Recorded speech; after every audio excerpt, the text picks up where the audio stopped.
Então, o objetivo da Lei 173 nunca foi tratar desse tema.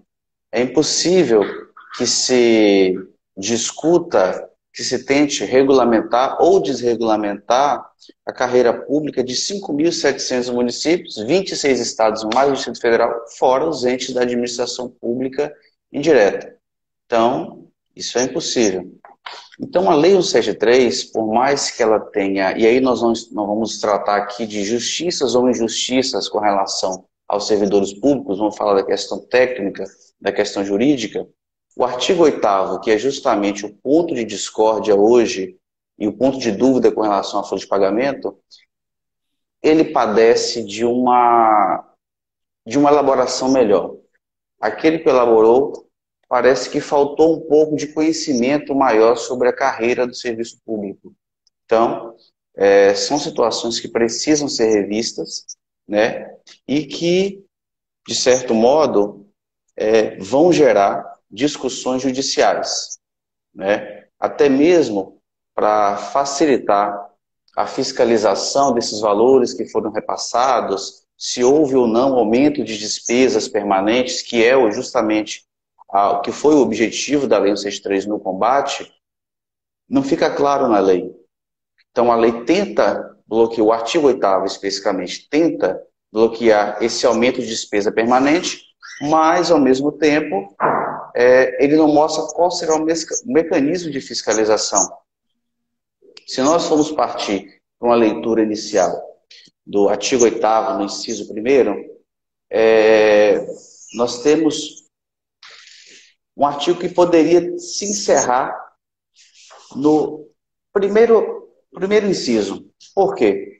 O artigo 8º, no inciso 1º, ele tenta buscar que aquilo que já está garantido em lei prévia, aquilo que já está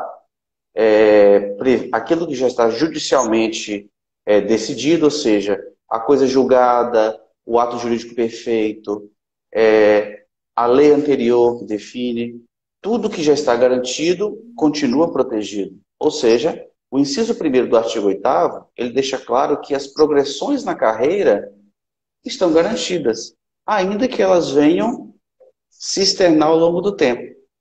Só que isso não é o fim da história. O artigo não para no inciso 1º. O artigo ele continua e ao mesmo tempo em que ele permite uma continuidade daquilo que já havia previamente garantido em lei para os servidores públicos, quando eu chego no inciso 9º, eu tenho uma suspensão do tempo de serviço. E a progressão na carreira, ela pressupõe o tempo de serviço contínuo.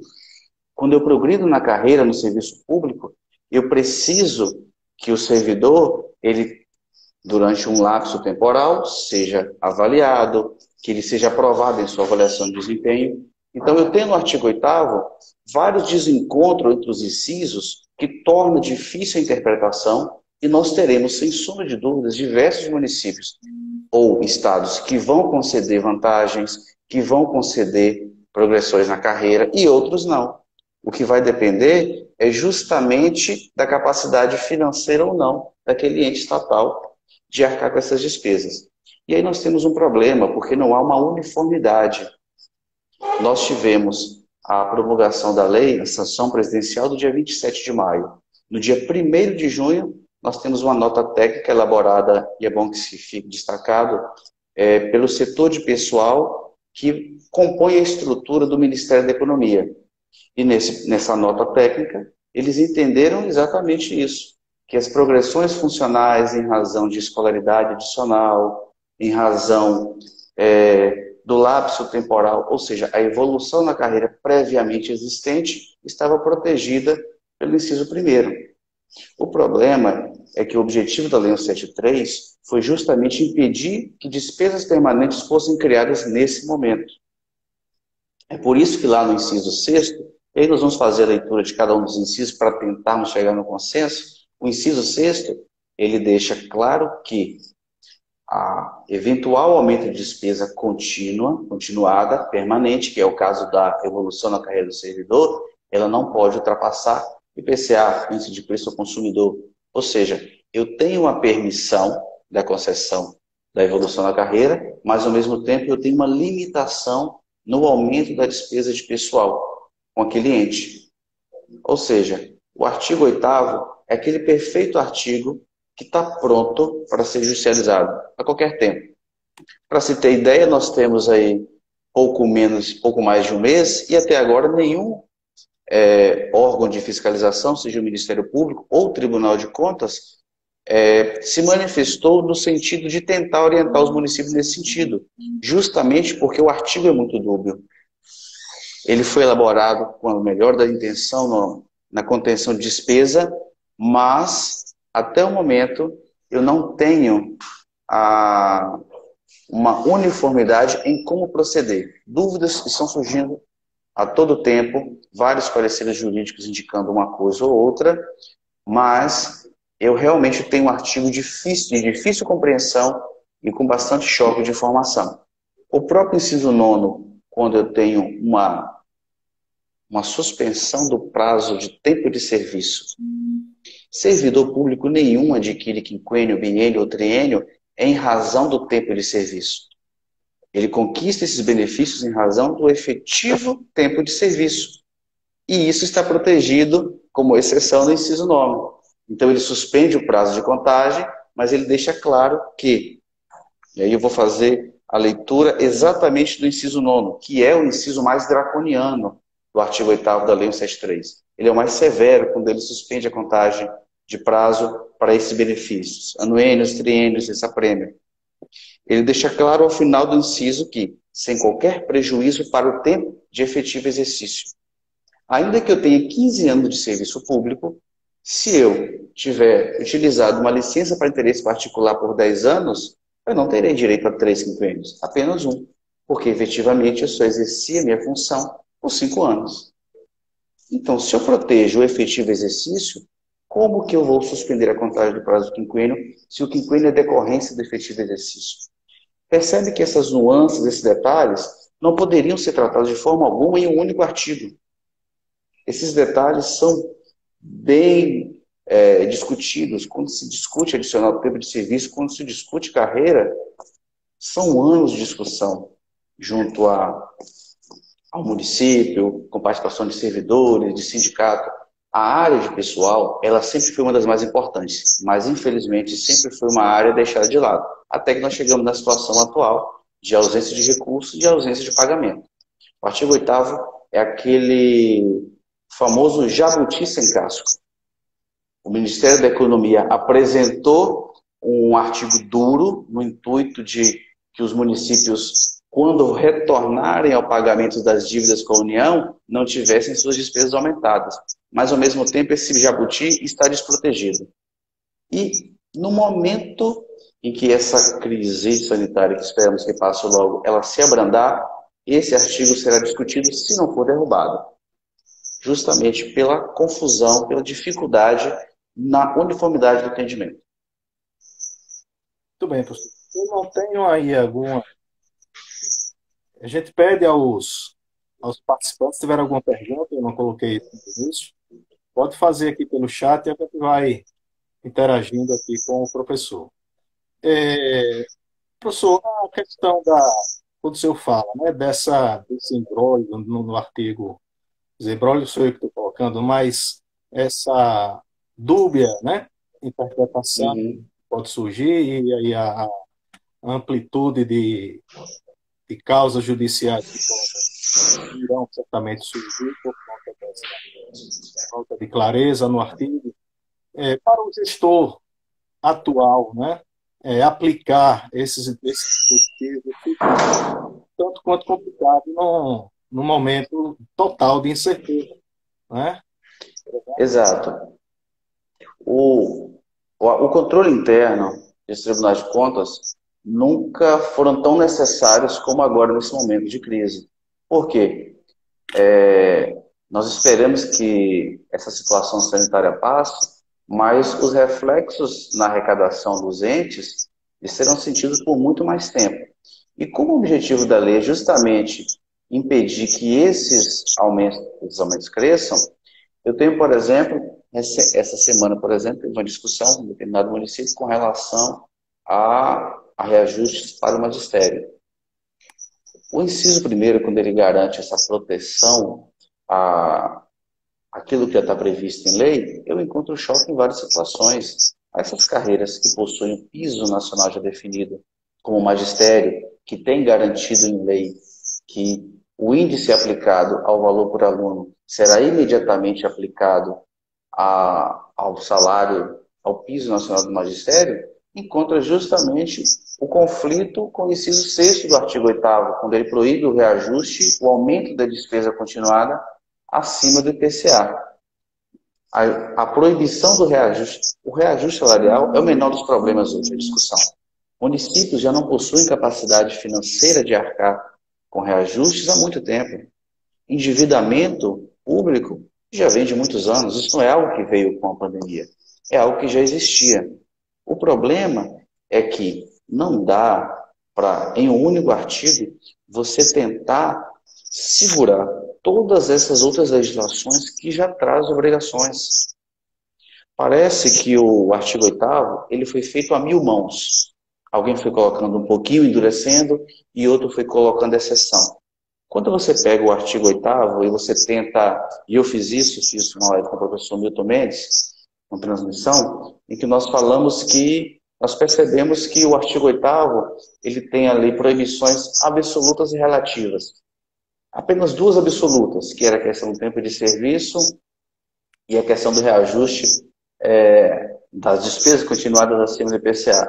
Na verdade, quando você lê 3 ou 4 vezes depois, você percebe que é tudo relativo. Não há proibição nenhuma de aumento de despesa. As contratações temporárias para áreas de combate ao Covid estão autorizadas. Municípios de Sergipe têm utilizado servidores de outros setores, Secretaria de Administração, Defesa Civil, para atuar nas barreiras sanitárias. Ou seja, eu não tenho uma obrigação de colocar servidores de outros setores para atuar no enfrentamento à Covid e não pagar esses servidores adicionais pelo risco e não pagar horas extras para ele. A lei permite isso. O auxílio dado aos entes estatais foi justamente para isso, para o enfrentamento à Covid. É preciso que o município ele se organize nesse sentido para que ele regulamente quais serão essas áreas, quais são os setores que vão atuar nesse enfrentamento. A questão dos reajustes e de outros temas, ela precisa ser melhor esclarecida. Tá. A gente tem um questionamento aqui do Chico, é o nome que está aqui no chat, sobre a questão da progressão na carreira. Né? Ele fala que a Polícia Militar aqui em Sergipe tem previsão de progredir aí em letras, né? E essa progressão ela está impedida pela Lei Complementar 173 ou é considerado aí, no caso, um aumento de despesa e o ente público não poderá realizar A progressão na carreira, da forma com que ela está hoje, da forma com que o artigo está escrito, ela é permitida sim, desde que essa despesa continuada que será ampliada não ultrapasse esse limite, esse índice de preço ao consumidor. A lei garante aquilo que já estava previsto. A progressão na carreira é protegida. Vários pontos do artigo, isso fica claro. Vamos dar uma lida aqui no inciso primeiro, bem rapidamente. Conceder, ficam proibidos até 31 de dezembro, conceder a qualquer título, vantagem, aumento, reajuste ou adequação de remuneração a membros do poder ou de órgãos, servidores ou empregados públicos e militares, exceto quando derivado de sentença judicial, transatada e julgada, ou seja, o ato jurídico perfeito, ou de determinação legal anterior à calamidade pública. A previsão de progressão na carreira não é uma determinação, mas ela possui critérios pré-definidos, que quando a administração não o faz executar, ela é obrigada a progredir o servidor. O servidor não pode ser prejudicado por omissão do ente público. Esse inciso garante isso. Só que o inciso 6, ele fala, ficam proibidos criar ou majorar auxílios, vantagens, bônus, abonos, verbas, representação.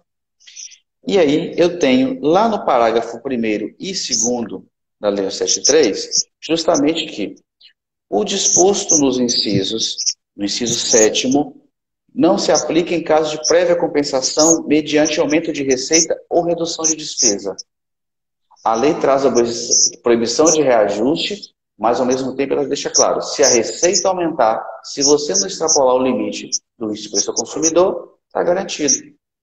Então, essa progressão na carreira, da forma com que está escrita aqui, se não extrapolar o índice, está sim autorizado. E aí, professor, no caso de várias carreiras dentro do ente, né, federativo, esse escalonamento, essa prioridade aí fica, também a lei não contempla, né? Não contempla. É por isso que é tão complicado um artigo só tentar desregulamentar toda uma estrutura de carreira existente. Para você ter ideia, a nota técnica do governo federal, que o setor de RH fez, eles sugerem que a Procuradoria-Geral da Fazenda Nacional se manifeste. E não se manifestou até o momento. Parece que todo mundo está com medo de se manifestar e de ter entendido errado com relação à lei. A única coisa que se ficou bem clara é que reajustes salariais são impensáveis. E esses adicionais por tempo de serviço, não, sem chance alguma. São as únicas duas barreiras intransponíveis. De resto, estando dentro do índice, havendo aumento de receita, eles podem ser pagos. Tá, E vai chover de parecer e decisão diferente. Tá, essa sua resposta eu já respondi também aqui a pergunta de uma participante sobre o adicional de triênios, né?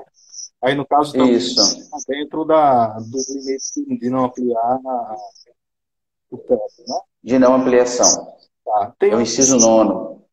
Tá, tem outro questionamento com relação ao estado de Pernambuco, que o Tribunal de Contas autorizou, sugeriu para aqueles professores e também agentes comunitários que recebem abaixo do piso, pudesse aí ser ampliado em forma de abono e aí eles receberem dentro do piso.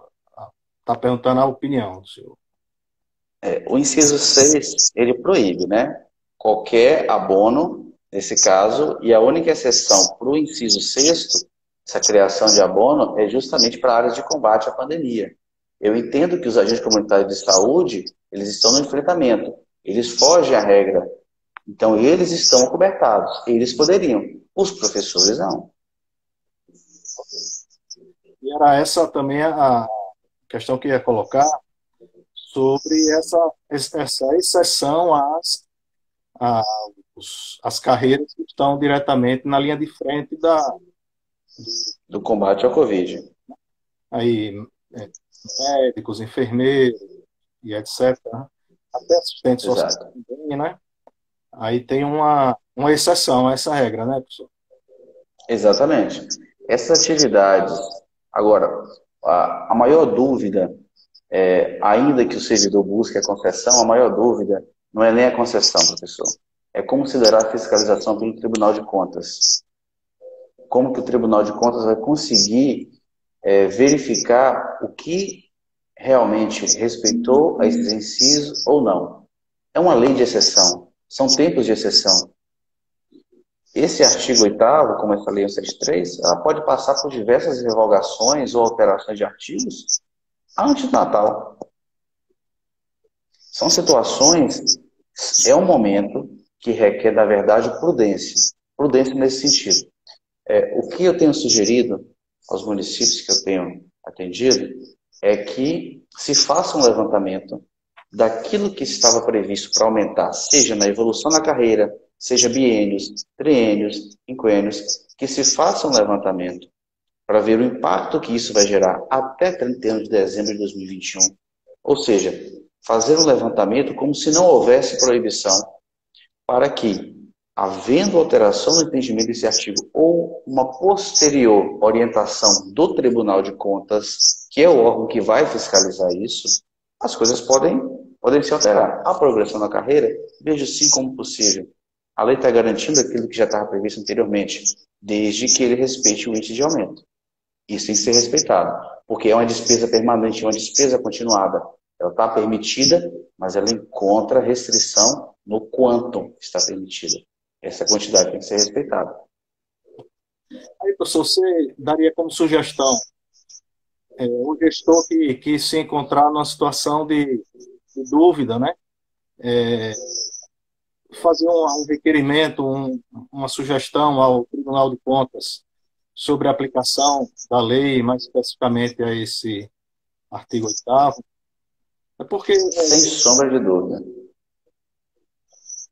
Desculpa, falhou. Como? gera uma insegurança para aquele gestor, aquele profissional que atua na contabilidade, lá no RH, por exemplo, Sim, orientar o gestor e até adotar a medida, né? Porque se vai para um lado, pode incorrer em questionamentos jurídicos, né? Por exemplo, não atender ao, ao que uma determinada ao índice de... classe, né, de trabalhador entenda que seja. Se por um outro lado Exato. ele faz a concessão, ele entende de outro ponto, e aí pode ter aí a fiscalização do Tribunal de Contas e negar. Né? Então é uma situação aí um pouco, bastante. Bem delicada, bastante delicada. E assim, a consulta do Tribunal de Contas, ela é no mínimo razoável, porque é o órgão que vai fiscalizar as contas. Nós estamos num ano de eleição. Já existem restrições trazidas pela Lei de Responsabilidade Fiscal. Nós temos restrição na Constituição com relação às despesas nesse último ano de mandato. Nós temos restrição eleitoral, nós temos restrições da Lei 173. Consultar o Tribunal de Contas é o mínimo que cada gestor deve fazer, professor. Tem um questionamento aqui, eu não estou conseguindo visualizar o nome do participante, com relação à contratação de profissionais da área de saúde nesse momento Sim, da pandemia. Né? E aí, agora já é uma parte minha, da questão da contratação temporária, né? E também já trazendo para a questão dos concursos, né? Concursos em sim. andamento, que foram aí suspensos, até aqueles profissionais que já estavam próximos a serem contratados. Aí tem a questão dos profissionais da área de saúde e também os profissionais que não estão diretamente no confronto à epidemia, né? A pandemia. Sim.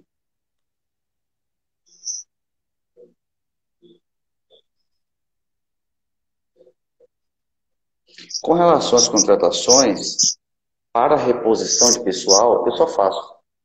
Ah, são situações que poderiam até ter ficado do artigo 8º. Por quê?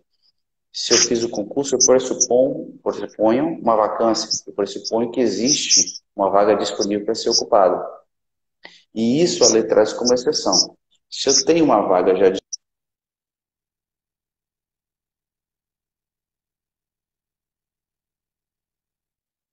Deu uma paradinha aí.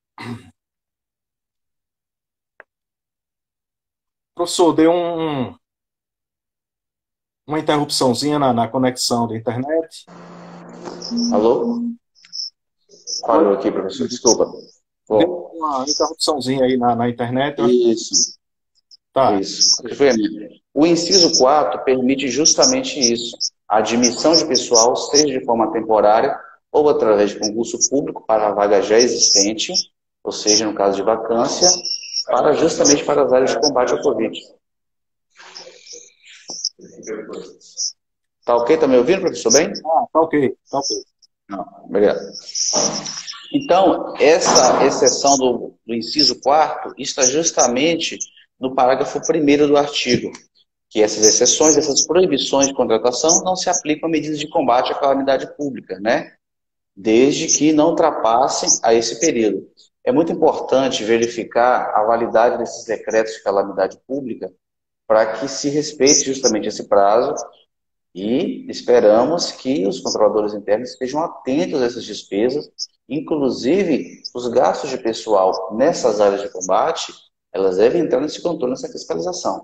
Então, essas demissões, essas contratações, esses concursos estão sim permitidos, desde que sejam em situações de substituição, ampliação em hipótese alguma. Ok.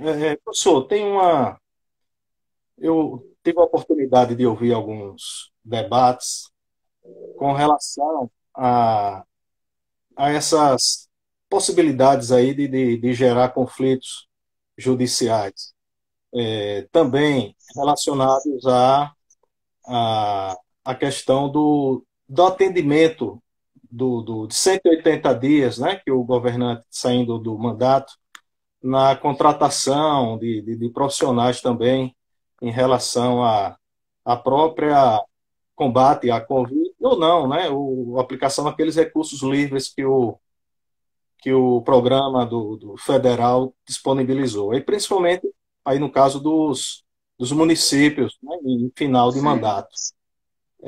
Quais seriam assim alguns pontos dessa alteração que estaria até agravando ou ampliando essas ações judiciais? Ou mesmo penalizações, né, dos tribunais de contas? Na verdade, o grande problema no serviço público com relação à despesa de pessoal, à contratação, admissão ou não, é justamente esse controle, esse direcionamento para essas atividades. Alguns municípios têm feito admissão de professores temporários, em situações em que o município nem sequer conseguiu regulamentar o ensino à distância. Então, você pressupõe que isso não é razoável. Como você consegue justificar uma situação dessa? A Lei 173, quando ela altera a Lei de Responsabilidade Fiscal, ela vem tentar buscar justamente essa mediação. É uma situação diferenciada, é um momento diferenciado, então eu vou permitir que você, que está recebendo recursos, porque os recursos, por mais que a maior parte deles sejam livres, a lei deixa preferencialmente nas ações de combate ao Covid. E esse preferencialmente nessa Lei 173 será cobrado como se fosse obrigatório. Tenha certeza disso. Ainda que nós saibamos que esses recursos, para muitos municípios, é o que vai manter a folha de servidores em dia, ainda assim, essa fiscalização, esses valores que foram repassados, será sim efetuada com bastante rigor pelos tribunais. Não tenho dúvidas disso. Então, esse cuidado com a admissão, a contratação, a substituição para essas áreas de enfrentamento é de suma importância. O controle interno precisa acompanhar isso com uma lupa, com uma lente de aumento. Ok. Professor, eu estou só vou dar uma pincelada aí na questão do que a gente está tratando nessa live, algumas pessoas entrando há pouco tempo. Então, a gente está tendo um bate-papo sobre os impactos da Lei Complementar 173 de 2020, que é a lei que cria um programa de apoio federal aos estados, municípios, para a pandemia, né? E também algumas alterações na lei de responsabilidade fiscal. Né? Então, a gente está aí com o professor Jefferson e aqui também agradecendo o apoio da nossa vice-presidente do Conselho Regional de Contabilidade, a professora Gilvânia Nascimento, e também o apoio total e amplo do professor Wanderson. Tá? E aí, nessas palavras, eu gostaria de que o senhor falasse um pouquinho sobre a importância, né, como o senhor vê a importância da lei de responsabilidade fiscal no contexto do setor público brasileiro, da administração pública, né, e as alterações que ocorreram, principalmente também essas permanentes, que estão aí no artigo 7º da lei. Né? Por favor. Só um minuto, deixa eu só abrir o artigo 7º.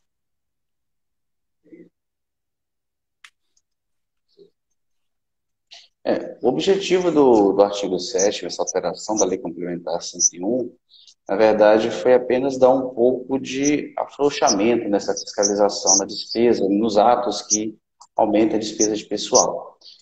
Ainda que eu tenha os recursos temporários, os setores de combate ao Covid terão sim ampliação no aumento de despesa. E nós não fazemos ideia de quando que essa situação ela vai perdurar.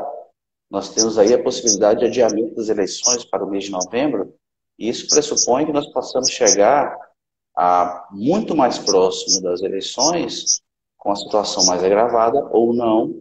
E o objetivo da alteração, artigo 7º, é justamente afrouxar um pouco, dar uma liberdade justamente nesse aumento de recursos, nessa ampliação de recursos, nesses investimentos nessas áreas que vão sim aumentar consideravelmente, sem sombra de dúvida, né? A alteração da 101 é justamente é, tentar amenizar os efeitos para o chefe executivo nesse último ano de mandato. E aí só, né, não tem outros comentários aí dos participantes. O que o senhor poderia dar aí para a gente uma visão da sua experiência da, da alteração, né, dessa 173, o impacto Na dessa área de posicionamento, na gestão pública de modo geral, claro, sem, sem deixar de levar em conta a questão mesmo do impacto no setor, né, de pessoal da área pública. sem dúvida.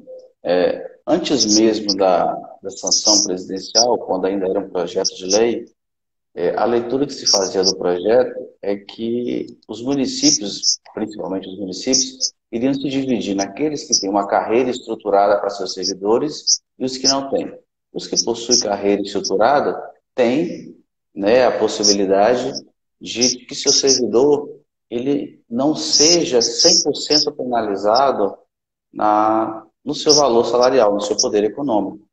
Quando nós falamos que o inciso 9, que fala dos quinquênios e triênios, quando saiu ainda em projeto, eu particularmente sempre o achei draconiano, pesado demais. A maior parte do serviço público não é composta de servidores com altos salários. Não é. Ainda que se tenha essa visão do serviço público, são poucos os ocupantes que possuem uma faixa salarial elevada. A maior parte deles é composta de pessoas que recebem um valor equivalente a um salário mínimo. Existem com grande quantidade de municípios em que o menor salário que está previsto na carreira seja R$ 700, R$ 600. Servidores que recebem uma complementação para chegar ao mínimo. Então, quando você tem a suspensão da contagem de serviço, a suspensão de novos adicionais por tempo de serviço, quinquênio, triênio, você tem um sacrifício muito grande. E é justamente nesse ponto que a ausência de carreira faz uma diferença. O Serviço Público Federal já aboliu os adicionais por tempo de serviço. Eles transformaram esses adicionais em carreira. E esses servidores agora estão protegidos, porque a lei, o artigo 8º, ele garantiu essa proteção. Que aquilo que já estava previsto continua se mantendo. Claro que eu tenho que respeitar o limite de aumento de despesa, como eu citei aqui que seria o inciso 6º, desculpe, é o inciso 8º. Então, a diferença hoje está em que se organizou quem estruturou sua carreira, quem elaborou o seu plano de carreira, quem se organizou internamente e quem não se organizou. O artigo 8º, esse controle de aumento de despesa, ele realmente é sacrificante. Eu realmente acredito que ele será revisto judicialmente ou através do Legislativo Federal, né? Mas a grande diferença hoje, o maior impacto na área de pessoal é quem tem uma estrutura bem definida na carreira e quem não possui, sem sombra de dúvida. A lei de responsabilidade fiscal, ela traz, né, a questão da decretação do estado de calamidade pública, né, estado de emergência, para a questão de abertura dos créditos extraordinários. E houve uma alteração com a 173. Então, essa decretação de estado de calamidade pública, que quando o próprio Congresso Nacional reconhece esse estado, aí de calamidade pública, ele é abrangente, que foi o caso aqui, é o caso da pandemia, esse caso atual. Os estados, os municípios não necessitam que essa decretação de estado de calamidade pública seja reconhecida pelos seus respectivos poderes legislativos, né? Essa lei ela está trazendo a 173 esse posicionamento que antes era polêmico na interpretação da lei de responsabilidade fiscal. E aí eu questiono, professor, se é no caso dessas medidas, né, que estão hoje adotadas pela 173, olhando para para a Covid-19, o senhor vê a possibilidade disso não acabar, né, isso perdurar em outras, né, legislações para calamidades, né, futuras, principalmente que ocorre anualmente em muitos municípios brasileiros, né, questão de enchentes, secas, né? Eu acho que essa crise sanitária que nós estamos vivendo, ela inclusive vai ajudar no endurecimento dessa questão de decretação da calamidade pública, até mesmo na forma com que se dá as compras, as contratações. Nós estamos vendo aí esse problema com os respiradores. Eu acho que após a pandemia, a forma com que a calamidade pública hoje é tratada, a forma com que ela é regulamentada, eu acho que ela deve sofrer alteração, sim. A primeira lida, quando você faz da Lei 173, você gerou justamente essa dúvida. O município que não decretou calamidade, ele estaria, né, abarcado pela Lei 173, como ele ficaria, ele recebia ou não recurso, se essas restrições se aplicariam a esses municípios que não decretaram, municípios que possuem capacidade. Eu acho que isso foi sanado. Os estados, em geral, todos eles decretaram estado de calamidade pública e o STF deixou bem claro que caberia justamente aos estados e aos prefeitos e governadores que fizessem todo esse controle, a determinação de como funcionaria ou não a questão do funcionamento do seu território. Então, assim, essa dúvida foi sanada inicialmente, mas eu acredito sim, que a forma com que os efeitos que o decreto de calamidade pública se aplicam hoje devem ser revistos para endurecimento, sem sombra de dúvida. Nós sabemos que abusos estão sendo cometidos em diversas áreas. A área de compras, na verdade, ela sofre um impacto maior do que a área de pessoal nesse sentido. A área de pessoal sofre o impacto da falta de recurso de pagamento. A área de compras falta justamente o desvio de finalidade, né? Tá bom. Bom, pessoal, a gente já está chegando aí nos minutos finais, né, da nossa live, e eu queria que o senhor pudesse colocar fazer alguma posição, algum questionamento, algum posicionamento em relação a essa alteração, os cuidados, né, que o gestor público, a gente tem aqui participando, pessoas que trabalham nos municípios, principalmente, na contabilidade desses entes, dando assim a sua opinião, a sua orientação em termos da aplicação dessa 173, os melhores cuidados que devem ter, né, sobre as mudanças aí ocorridas em relação ao setor pessoal, só confirmando o curso ao que o senhor já se posicionou, por favor. Sim. Existem dois momentos para a área de pessoal específico, que é a minha especialidade. Existem dois momentos. Até 27 de maio e pós 27 de maio. A área de RH, ainda que eu tenha restrições na Lei 173, ela precisa manter o funcionamento normal. Ela precisa apurar, mesmo esse tempo que está suspenso, o tempo de serviço, ela precisa deixar isso apurado, levantado. Eu preciso levantar valores, porque o tempo de efetivo exercício está protegido para o servidor. Isso é importante. Se está protegido, sem sombra de dúvidas, aquilo que se trata da carreira, de adicionais por tempo de serviço, que exigem o efetivo exercício, também estão protegidos.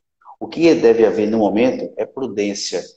As vedações contundentes impostas pelo governo federal na sanção da Lei 173 é justamente sobre reajustes salariais e adicionais por tempo de serviço, porque pressupõe um gasto alto em um momento que não se tem receita para isso. Mas a área de pessoal não deve se furtar a ter esses registros. E eu gostaria até de falar aqui nós estamos falando de carreira, foi até uma observação de um membro do Tribunal de Contas de São Paulo, foi uma das poucas manifestações que eu vi na internet, que fala, por exemplo, da progressão por escolaridade adicional. Aquele servidor que possui uma escolaridade além daquilo que a lei exige para a ocupação do cargo.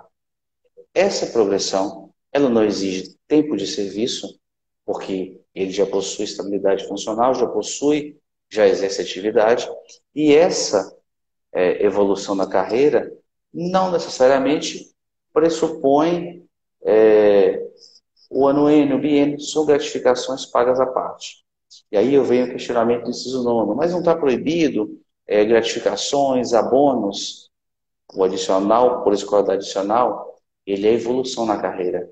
Ele não é um abono, não é uma gratificação. A dificuldade em, com exatidão, firmar tudo aquilo que está previsto no artigo 8º se dá justamente nisso, nas infinitas possibilidades que cada ente público tem na sua carreira. Então, por isso que a área de pessoal deve apurar quais são os servidores que estão em situação de evolução, quanto quantificar em valores é a previsão financeira, que o setor de contabilidade tanto sofre, tanto choque com a área de pessoal. Qual é a previsão 13º? Qual é a previsão de férias? É prever o quanto custará a evolução do servidor público até 31 de dezembro de 2021. Sem essa previsão, ainda que esse artigo venha a cair por inteiro, ainda que ele venha a ser derrubado pela metade, é impossível discutir algo sem saber o quanto. Nós podemos ter nos próximos dias o Tribunal de Contas, a Procuradoria-Geral da Fazenda Nacional, tentando regulamentar algum órgão de fiscalização, orientando justamente os limites que essa evolução na carreira pode estar. Então, esse levantamento, essa quantificação, essa valorização é a parte mais importante. Mas, só para dar um alento aos servidores, a lei, ela mantém protegido o efetivo exercício, sim, e a progressão na carreira, sim. Em várias pontuações, ela deixa claro que aquilo que já está determinado em lei ou sentença judicial está garantido. Toda a proteção que a Lei 173 traz, todo o bloqueio, se refere justamente à extrapolação das despesas permanentes e continuadas.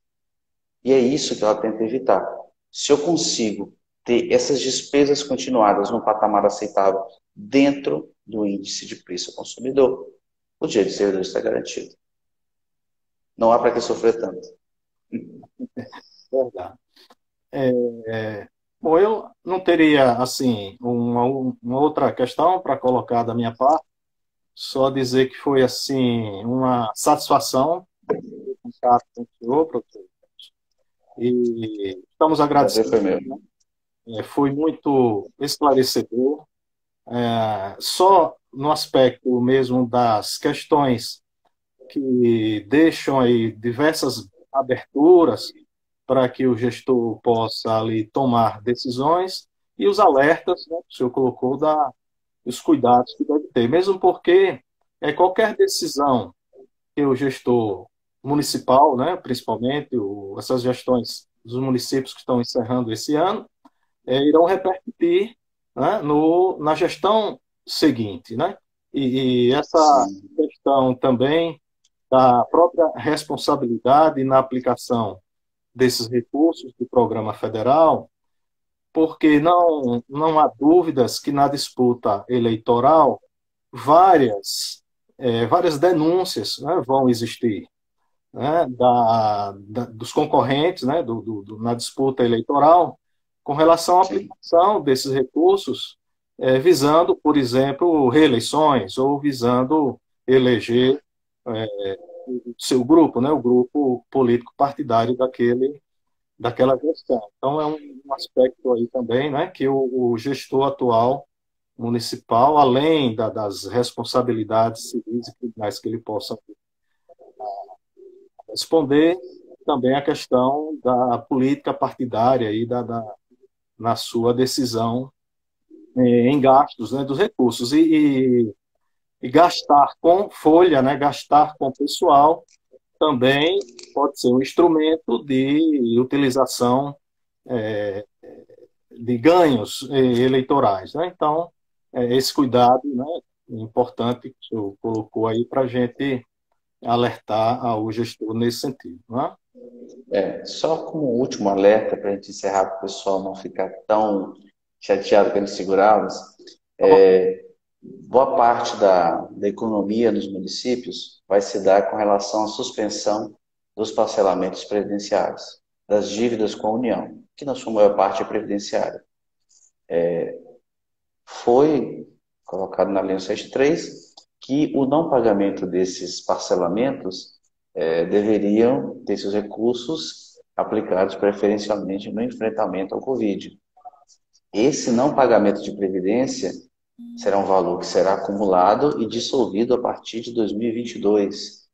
Quem vier na próxima administração, seja o prefeito atual em reeleição, seja o novo, vai encontrar uma conta um pouquinho salgada. E é justamente por isso que a fiscalização do Tribunal de Contas será tão incisiva, porque os parcelamentos consomem uma parte considerável dos recursos hoje dos municípios. A parte previdenciária, na verdade, foi quem incitou a criação da Lei 173.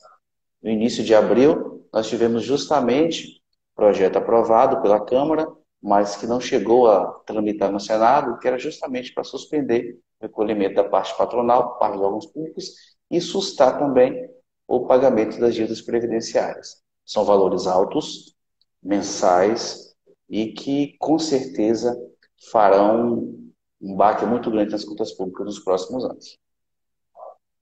Ok. Tem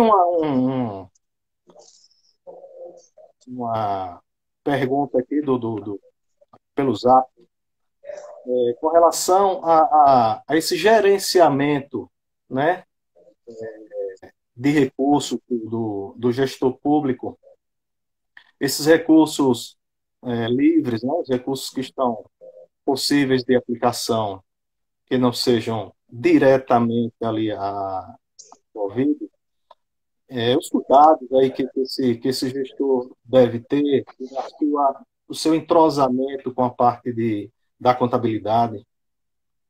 Sim, sim. Eu acho que cada centavo gasto a partir do mês de abril, seja no combate ao Covid, seja mesmo com despesa de pessoal, ainda que o recurso seja livre, ele deve ser bem relacionado, ele deve ser controlado. Esse é o papel do controle interno. O controle interno, ele precisa ser o braço direito e esquerdo do gestor nesse momento, porque são valores considerados altos, a fiscalização não será difícil, porque você percebe a atuação de um gestor nessa situação de crise muito mais fácil, né? É perceptível se há ações, se há medidas de enfrentamento, se há pelo menos o cuidado com EPIs, muito fácil. Então, não são fiscalizações difíceis de ocorrer. Então, são despesas que precisam ser devidamente registradas e controladas, porque, com certeza, serão um foco principal na análise das contas públicas. Como você tem uma queda de arrecadação muito elevada, a concentração se dará justamente naquilo que foi a exceção durante o ano de 2020. É justamente o momento de crise, né? Por isso, cuidado, tão excessivo. Professor, algumas perguntas aí foram feitas e passou aqui, eu não consegui visualizar.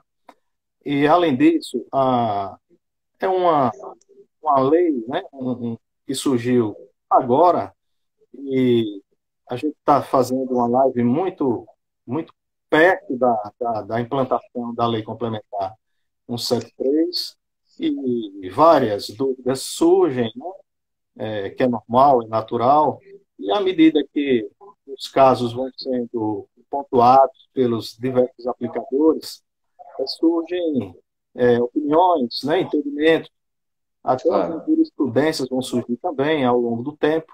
E aí eu queria aproveitar, né, para lhe convidar para que a gente possa, aí mais na frente, né, nos encontrarmos novamente, ou tê-lo aqui no CRC Sergipe, com já novas possibilidades de Sem debate. sombra de dúvida. Né?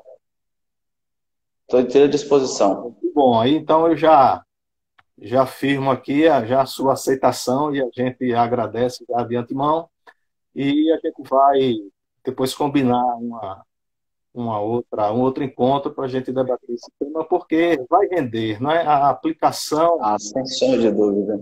porque, inclusive, com essas consultas, essas notas técnicas até que vão surgir dos próprios tribunais, de repente o Sim, tribunal vai em uma linha, né? O Tribunal de Contas de um estado vai em uma linha, o exato. Tribunal de Contas vai em outra linha, e o profissional da contabilidade que trabalha, por exemplo, Enlouquece. em um município, né? E aí ele vai ter Um um- vai e vem de entendimentos. então aí com essas questões mais amadurecidas aí na prática, então a gente retoma, né? E eu agradeço de antemão a sua aceitação, tá bom? Eu Estou à vou disposição, professor. e abrir para as palavras finais, né? Para a gente concluir. Tá joia. Bom, agradecer ao CRC na presença do professor, do presidente Wanderson. Agradecer, professor, a companhia, o excelente bate-papo aqui. A gente espera ter contribuído pelo menos um pouquinho.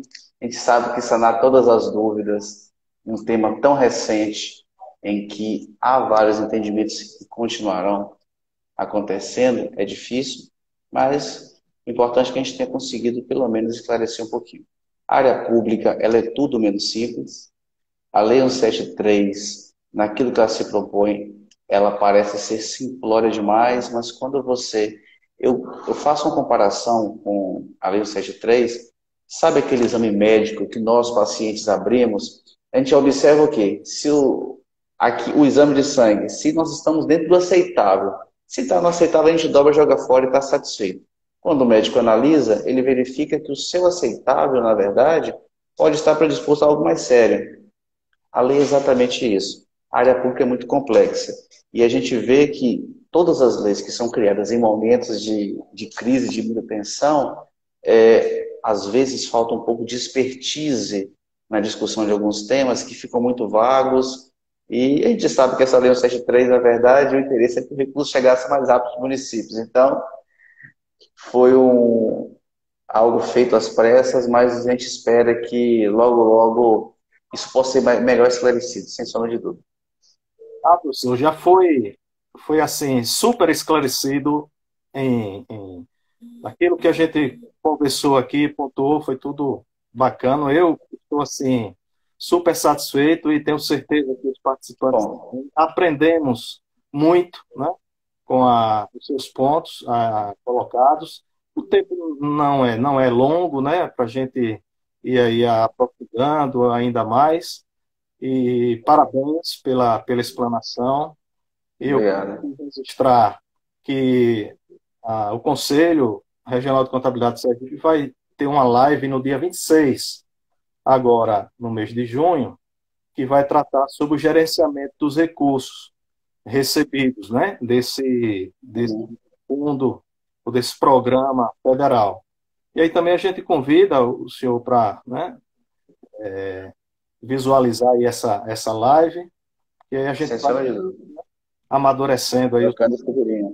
Convido também os participantes dessa live, agradecendo a todos, agradecendo pela participação aqui, os comentários, os elogios, né, dados aí ao professor Jefferson, e eu assino embaixo, né, a sua postura didática, né, forma de explanar, foi excelente, e a gente agradece o Conselho Regional de Contabilidade